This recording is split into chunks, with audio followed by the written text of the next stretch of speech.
आपके इंतज़ार का पल अब ख़त्म हुआ। हम अब स्टार्ट करने जा रहे हैं क्लास 12 का सिलेबस। क्लास 12 से फर्स्ट टॉपिक अपना रहेगा मैट्रिक्स एंड डिटर्मिनेंट, जिसकी स्टडी अपन एनसीईआरटी लेवल को कवर करते हुए जेईई मेन और एडवांस लेवल तक लेके चलेंगे। मैं आपको बता दूं कि जेईई मेन और एडवांस में मैट्रिक्स और डिटर्मिनेंट से हमेशा दो क्वेश्चन पूछे जाते हैं। 2 क्वेश्चन जेईई मेन में और 2 क्वेश्चन जेईई एडवांस में पूछे जाते हैं। आप लास्ट ईयर 3 to 5 ईयर्स के पेपर का एनालिसिस करोगे तो आपको पता चल जाएगा कि 8 to 12 मार्क्स इस टॉपिक का वेटेज रहा है। मैट्रिक्स और डिटर्मिनेंट जो चैप्टर है उसको अपन 3 पार्ट में स्टडी करेंगे। 3 पार्ट में डिवाइड कर देते हैं अपन इस टॉपिक को। पार्ट फर्स्ट में अपन केवल मैट्रिक्स की स्टडी करेंगे। पार्ट सेकंड में अपन केवल डिटर्मिनेंट चैप्टर की स्टडी करेंगे और पार्ट थर्ड में अपन मैट्रिक्स प्लस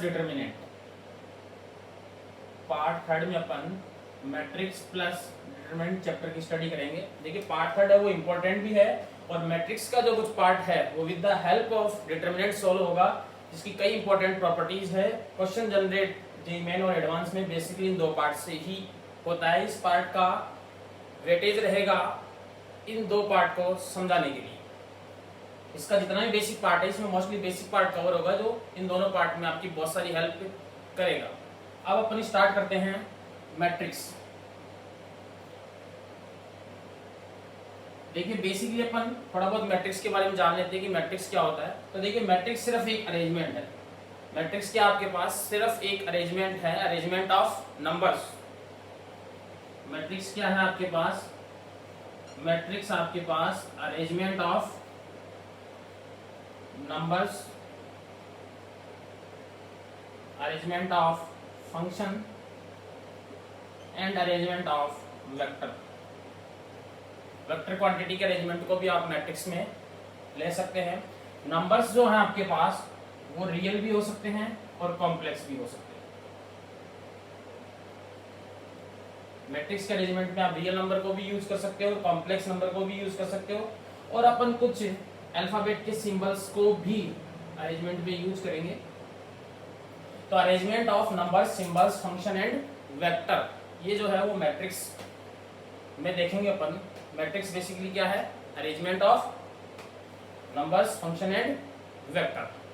अब अपन मैट्रिक्स का एक बात और मैट्रिक्स की important, it has no numerical value. It has no numerical value. Matrix की कोई भी न्यूमेरिकल वैल्यू नहीं होती है। ऐसा नहीं है कि मैट्रिक्स को सॉल्व करके आप कुछ नंबर ले आओ 150, 100, 50, ऐसा नहीं है। मैट्रिक्स एक अरेंजमेंट है। जब कुछ भी आप इसमें कुछ चेंज करोगे तो आपको एक नया मैट्रिक्स मिल जाएगा और इस नए मैट्रिक्स को अपन एक नए अरेंजमेंट की तरह देखेंगे। अब अपन बात करते हैं कि मैट्रिक्स को डिनोट किससे करते हैं। मैट्रिक्स डिनोटेड बाई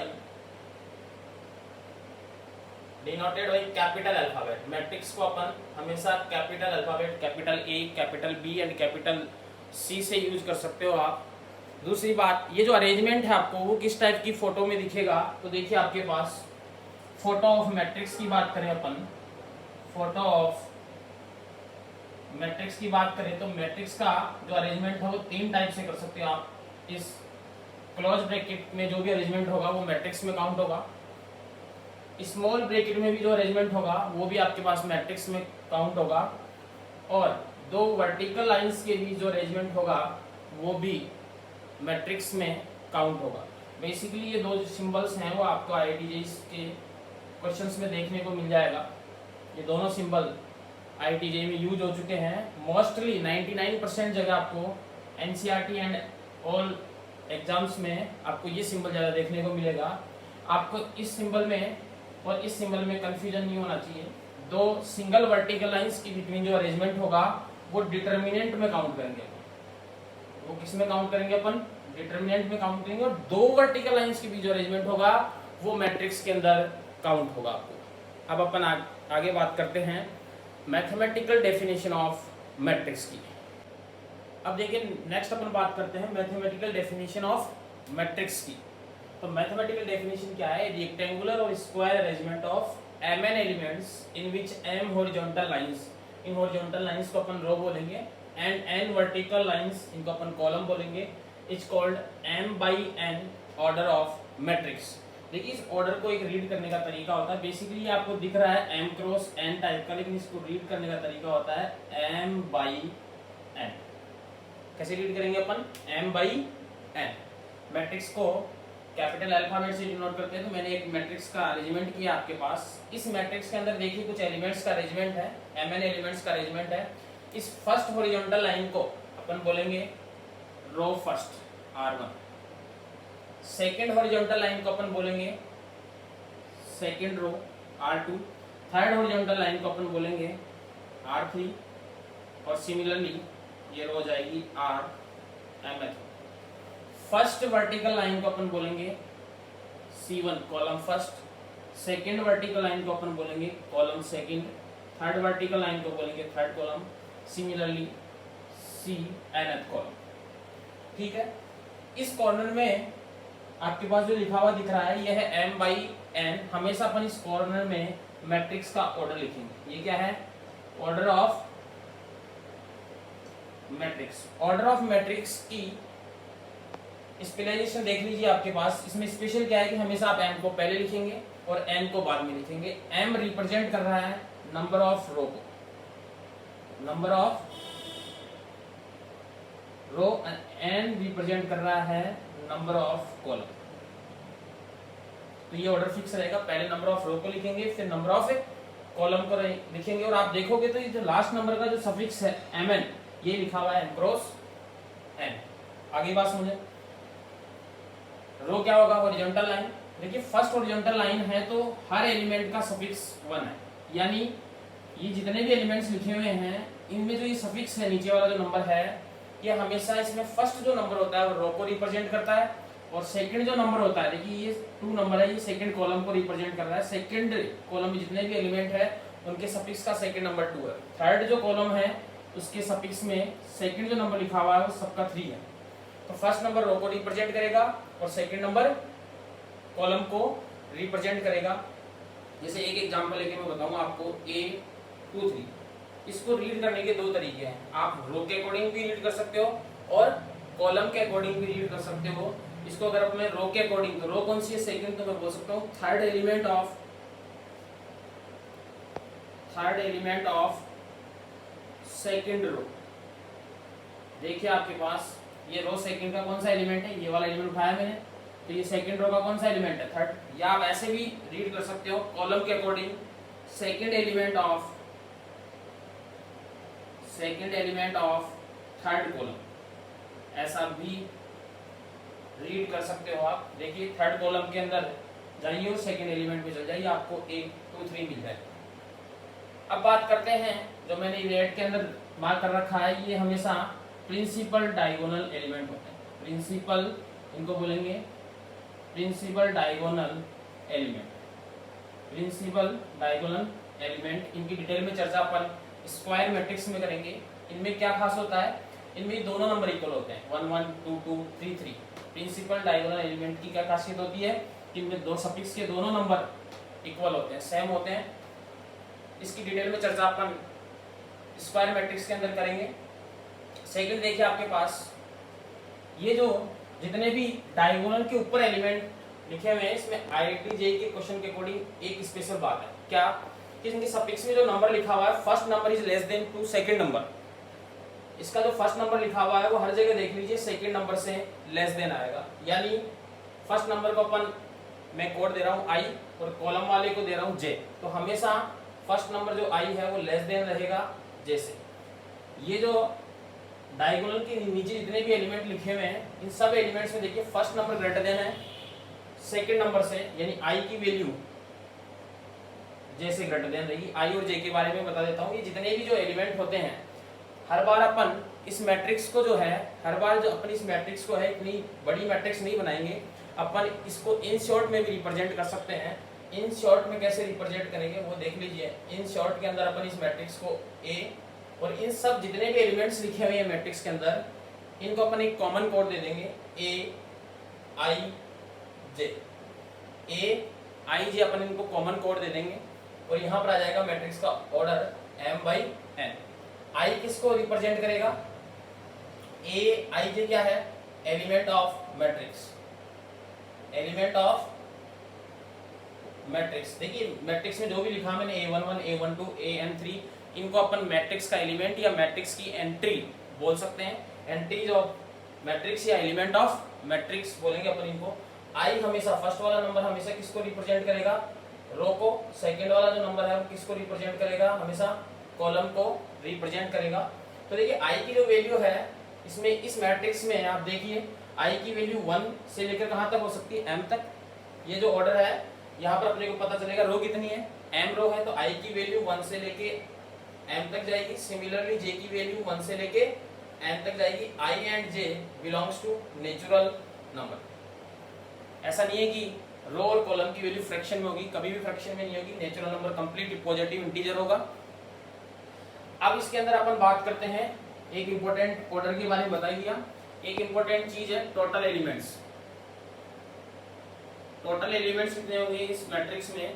तो आप m और n को मल्टीप्लाई कर दीजिए, m इंटू n, जो भी आंसर आएगा वो आपका हो जाएगा टोटल एलिमेंट्स। टोटल एलिमेंट्स को देखो काउंट नहीं करेंगे, डायरेक्टली फॉर्मूले से निकालेंगे। जब मैट्रिक्स छोटी होगी तो अपन जरूर काउंट कर सकते हैं, लेकिन मैट्रिक्स मान लीजिए ऑर्डर बड़ा है तो अपने को काउंट करने नहीं बैठना है, डायरेक्टली फॉर्मूला अप्लाई करिए, m into n total elements of matrix मिल जाएंगे आपको। आगे बात समझो। इसके बाद अपन एक क्वेश्चन देखते हैं जनरली एनसीईआरटी लेवल का, जिसमें सारी बेसिक बातें वापस कवर हो जाएगी। देखिए अपन एक क्वेश्चन देखते हैं जो अभी तक अपन ने पढ़ा है, उसके बेसिस के ऊपर एक क्वेश्चन देखते हैं। सबसे पहला एक मैट्रिक्स ए दी गई है, पूछा गया है कि इसका ऑर्डर क्या होगा। तो ऑर्डर के अंदर अपन ऑर्डर यहाँ लिखते हैं अपन। तो ऑर्डर क्या होता है? नंबर ऑफ रो। तो रो कितनी है आपके पास? 2। कॉलम कितने हैं आपके पास? 1, 2 एंड 3 वर्टिकल लाइंस। तो इसका ऑर्डर हो जाएगा आपके पास, ऑर्डर ऑफ मैट्रिक्स हो जाएगा 2 cross 3। Number of total elements m into n को मल्टीप्लाई कर दीजिए, 2 इंटू 3 कितना आएगा आपके पास? 6। Number of total elements count भी कर सकते हो, 1 2 3 4 5 6 लेकर अपना काउंट नहीं करेंगे। थर्ड क्वेश्चन देखिए क्या पूछा है। थर्ड क्वेश्चन में पूछा आपके पास A12 जो एलिमेंट है वो क्या होगा? A12 एलिमेंट यानी फर्स्ट रो का सेकंड एलिमेंट। तो फर्स्ट रो में जाइए और सेकंड एलिमेंट पे जाइए, कितना मिलेगा आपको? 3। A23 सेकंड रो का थर्ड एलिमेंट। तो सेकंड रो में थर्ड एलिमेंट कितना है आपके पास? 8। और A32 यानी थर्ड रो का सेकंड एलिमेंट, तो थर्ड रो आपके पास है ही नहीं, तो इसके अंदर ये आ जाएगा नॉट डिफाइंड। आगे बात सुने, वेरी इजी, इस टाइप का क्वेश्चन ही बनता है। अभी तक जो पढ़ा हुआ एनसीईआरटी बेस का क्वेश्चन पड़ता है। टाइप्स ऑफ मैट्रिक्स के बाद देखेंगे अपन जेईई लेवल के जो क्वेश्चन है वो थोड़े बहुत बन जाएंगे, तो अपन उन क्वेश्चंस को टाइप्स ऑफ मैट्रिक्स के बाद में देखेंगे। देखिए टाइप्स ऑफ मैट्रिक्स अपना नेक्स्ट टॉपिक है। अपन एक मैट्रिक्स एज्यूम कर ली, A equals to Aij m cross n order की एक मैट्रिक्स को एज्यूम कर लिया। अब इस मैट्रिक्स को कब किस टाइप की मैट्रिक्स बोलेंगे वो देखिए। सबसे पहले मैट्रिक्स अपने पास रो मैट्रिक्स। इस A मैट्रिक्स को कब रो मैट्रिक्स बोलेंगे? If m equals to 1। m का मतलब है number of row equals to 1। अगर इस मैट्रिक्स में एक ही रो है तो अपन इसको रो मैट्रिक्स बोलेंगे। यानी आपको इस मैट्रिक्स की फोटो इस टाइप की दिखेगी। इसमें देखिए आपके पास एक ही रो है, तो अपन जब किसी मैट्रिक्स में ओनली एक ही रो प्रेजेंट हो तो अपन उसको रो मैट्रिक्स बोलेंगे।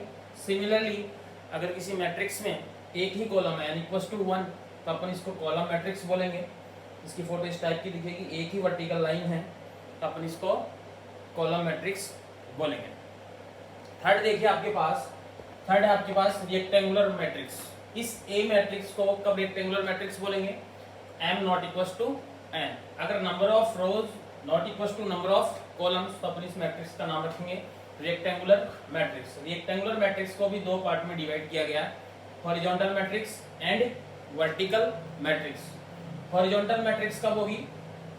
If m less than to n। अगर number of row less than और नंबर ऑफ कॉलम्स है तो अपन इस मैट्रिक्स को बोलेंगे हॉरिजॉन्टल मैट्रिक्स। कौन सी मैट्रिक्स बोलेंगे?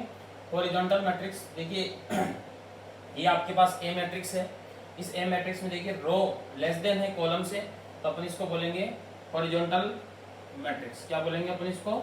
हॉरिजॉन्टल मैट्रिक्स बोलेंगे। Horizontal matrix also part of the rectangular matrix. Second है इसका पार्ट वर्टिकल मैट्रिक्स। इसको वर्टिकल मैट्रिक्स कब बोलेंगे? इसको वर्टिकल मैट्रिक्स तब बोलेंगे जब number of row greater than हो, यानी m की वैल्यू ग्रेटर देन हो किससे, नंबर ऑफ कॉलम्स n से, तो अपन इसको बोलेंगे वर्टिकल मैट्रिक्स। देखिए इसको रेक्टेंगुलर मैट्रिक्स क्यों बोलते हैं, दोनों ही रेक्टेंगुलर मैट्रिक्स है। देखिए अगर मैं इसको कंप्लीट एक ज्योमेट्रिकल शेप बना दूं तो आपको ये रेक्टेंगुलर टाइप की दिखेगी, इसलिए अपन इसको बोलते हैं रेक्टेंगुलर मैट्रिक्स। ये भी देखिए अगर मैं इसको कंप्लीट एक ज्योमेट्रिकल डायग्राम बना दूं तो आपको ये रेक्टेंगुलर टाइप का एक डायग्राम दिखेगा, इसलिए दोनों ही मैट्रिक्स रेक्टेंगुलर मैट्रिक्स है। रेक्टेंगुलर मैट्रिक्स में भी कौन सा पार्ट है, this one is horizontal and this one is vertical matrix. आगे अब देखिए अपन फोर्थ टाइप ऑफ मैट्रिक्स देखते हैं। देखिए थर्ड पार्ट है, फोर्थ पार्ट अपने पास स्क्वायर मैट्रिक्स। स्क्वायर मैट्रिक्स पूरे मैट्रिक्स का सबसे इंपॉर्टेंट पार्ट है, बहुत ही इंपॉर्टेंट पार्ट है मैट्रिक्स का, सारा कुछ खेल इसी पे डिपेंड है। अच्छे क्वेश्चन जो है वो सारे स्क्वायर मैट्रिक्स पे डिपेंड करेंगे। स्क्वायर मैट्रिक्स में क्या होता है, देखिए ये जो अपने पास ए मैट्रिक्स है, अपने इसको कब स्क्वायर मैट्रिक्स बोलेंगे, A is called square matrix if m equals to n, यानी नंबर ऑफ रो और नंबर ऑफ कॉलम इक्वल हो जाए तो अपन उसको बोलेंगे स्क्वायर मैट्रिक्स। स्क्वायर मैट्रिक्स देखिए ए आपके पास एक मैट्रिक्स है, n cross n, number of row number of column equal है, तो अपन इसको बोलेंगे स्क्वायर मैट्रिक्स। स्क्वायर मैट्रिक्स के अंदर देखिए आपके पास है, ये जो आपके पास मैंने डायगोनल रेड में जो मार्क किया है आपके पास, इसको बोलते हैं principal diagonal element, principal diagonal बोलते हैं, और इसके एलिमेंट को बोलते हैं principal diagonal element. Square matrix में ही प्रेजेंट रहेंगे प्रिंसिपल डायगोनल एलिमेंट, और किसी मैट्रिक्स में प्रेजेंट नहीं रहेंगे। प्रिंसिपल डायगोनल एलिमेंट की जब बात होगी तो समझ जाएगा कि वो स्क्वायर मैट्रिक्स है। और प्रिंसिपल डायगोनल जो एलिमेंट होते हैं उनमें खासियत होती है i और j की वैल्यू इक्वल होती है। ये जो सफिक्स में नंबर लिखा हुआ देखिए 1 1 2 2 3 3 nn, इनको बोलते हैं अपन principal diagonal element. Principal diagonal element के ऊपर जितने भी एलिमेंट है उसमें i लेस देन है जैसे, और डायगोनल के बिलो जितने भी एलिमेंट है उनमें i ग्रेटर देन है जैसे। आगे बात समझ में, इनकी रिगार्डिंग इंपॉर्टेंट बात और करेंगे अभी। देखिए ये है आपके पास एक मैट्रिक्स का example 2 cross 2, number of column और नंबर ऑफ रोज आपके पास इक्वल है, तो अपन इसको बोलेंगे स्क्वायर मैट्रिक्स ऑफ ऑर्डर 2। देखिए अगर किसी मैट्रिक्स का ऑर्डर n क्रॉस n है तो आप इसको ऑर्डर n भी बोल सकते हैं। स्क्वायर मैट्रिक्स का जो ऑर्डर है वो n बाई n है, तो अपन इसको ऑर्डर n भी बोल सकते हैं। देखिए ऑर्डर 3 की स्क्वायर मैट्रिक्स देखिए, ऑर्डर 3 का मतलब 3 रो होगी और 3 कॉलम होगी। ये जो एलिमेंट है आपके पास ये है प्रिंसिपल डायगोनल एलिमेंट। आगे बात समझो, ये है आपके पास प्रिंसिपल डायगोनल एलिमेंट इस मैट्रिक्स ए में, ये मैट्रिक्स बी में। अब देखिए आपके पास एक इंपॉर्टेंट चीज डिस्कस करता हूँ, प्रिंसिपल डायग इस मैट्रिक्स में देखिए आपके पास प्रिंसिपल डायगोनल के ऊपर कितने एलिमेंट, एक, तो नीचे भी कितने एलिमेंट है, एक ही एलिमेंट है। यहाँ पर देखिए प्रिंसिपल डायगोनल के ऊपर कितने एलिमेंट है, 1 2 और 3 एलिमेंट है, और नीचे भी कितने एलिमेंट है, 3 एलिमेंट। यानी इंपॉर्टेंट चीज यहाँ से ये आ रही है कि स्क्वायर मैट्रिक्स के डायगोनल के अबव जितने एलिमेंट होते हैं उतने ही एलिमेंट प्रिंसिपल डायगोनल के बिलो होते हैं, यानी number of element above the diagonal is equal to the number of element below the diagonal. ये इंपॉर्टेंट चीज है जिसको अभी एज ए फॉर्मूला भी कन्वर्ट करेंगे अपन। आगे बात समझ में, और आगे देखिए आपके पास इसके इंपॉर्टेंट नोट पॉइंट हैं, वो लिख लीजिए, बहुत काम के नोट पॉइंट हैं। आपको पहला नोट पॉइंट है वो है, उसमें बात आएगी trace of matrix. Trace of matrix, trace of matrix क्या होता है, sum of all elements of principal diagonal. Principal diagonal के जो एलिमेंट्स होते हैं उनके जो सम को है अपन ट्रेस ऑफ मैट्रिक्स बोलते हैं। इस मैट्रिक्स ए में देखिए ट्रेस ऑफ ए क्या हो जाएगा, trace of A sum of principal diagonal elements, यानी A11 plus A22 plus A33 और प्लस ANN, यानी सम ऑफ प्रिंसिपल डायगोनल एलिमेंट्स को क्या बोलेंगे अपन, ट्रेस ऑफ मैट्रिक्स ए। इसमें ट्रेस की बात करूं, ट्रेस ऑफ मैट्रिक्स ए तो सम कर दीजिए डायगोनल के एलिमेंट्स का, तो कितना हो जाएगा 1। ट्रेस ऑफ मैट्रिक्स बी की बात करें तो कितना हो जाएगा 1 - 1 प्लस 8 इक्वल्स टू 8। तो ट्रेस की बात समझ में आ गई। ट्रेस किस में होगा, exist only for square matrix. अगर ट्रेस की बात हो रही है तो सिर्फ स्क्वायर मैट्रिक्स में ही बात होगी और किसी मैट्रिक्स में बात नहीं होगी। स्क्वायर मैट्रिक्स क्यों नाम पड़ा इसका, क्योंकि जब इसको कंबाइन करोगे ज्योमेट्रिकल शेप बनाओगे तो स्क्वायर की शेप बनेगी, हर साइड इक्वल होगी क्योंकि 2 ही कॉलम और 2 ही रो, तो इसलिए इसको स्क्वायर मैट्रिक्स बोलते हैं। एक और देखिए स्क्वायर मैट्रिक्स की खासियत। Number 2, note point number 2 important है अकॉर्डिंग टू जे। देखिए आपके पास एक स्क्वायर मैट्रिक्स है, तो डायगोनल में कितने एलिमेंट होंगे? अगर n क्रॉस n ऑर्डर की मैट्रिक्स है तो डायगोनल में कितने एलिमेंट होंगे? देखिए 2 क्रॉस 2 की है तो डायगोनल में कितने एलिमेंट है? प्रिंसिपल डायगोनल में 2 एलिमेंट। 3 क्रॉस 3 की अगर मैट्रिक्स है आपके पास तो प्रिंसिपल डायगोनल में कितने एलिमेंट है? 3 एलिमेंट। यानी n क्रॉस n ऑर्डर की मैट्रिक्स होगी तो 1 2 3 कितने एलिमेंट होंगे? n एलिमेंट होंगे। तो लिख लेते हैं number of elements in principle diagonal कितने होंगे? n एलिमेंट्स होंगे। टोटल एलिमेंट्स कितने होंगे इस मैट्रिक्स में? टोटल एलिमेंट्स हो जाएंगे n स्क्वायर। टोटल एलिमेंट्स कितने हो जाएंगे? n into n, n square हो जाएंगे। अब देखिए आपके पास स्पेशल, देखिए आपके पास अगर ये मैट्रिक्स है तो डायगोनल के ऊपर कितने एलिमेंट है? 1। इस मैट्रिक्स में देखिए डायगोनल के ऊपर कितने हैं? 3 एलिमेंट, यानी डायगोनल के अबव और बिलो एलिमेंट सेम है। तो इस मैट्रिक्स में डायगोनल के ऊपर और नीचे कितने एलिमेंट होंगे? तो सपोज मेरे को नहीं पता है तो मैं एज्यूम कर लेता हूँ कि इस मैट्रिक्स के अंदर डायगोनल के ऊपर टोटल एलिमेंट x है। तो ये यहाँ से पहले कंफर्म हो चुका है कि डायगोनल के ऊपर अगर एलिमेंट x है तो डायगोनल के नीचे भी एलिमेंट कितने होंगे? टोटल x एलिमेंट होंगे। तो अगर अपन इस मैट्रिक्स के टोटल एलिमेंट काउंट करें तो x प्लस डायगोनल के element plus above the diagonal element, यानी अगर अपन करें तो x plus n plus x की वैल्यू टोटल एलिमेंट की इक्वल आनी चाहिए।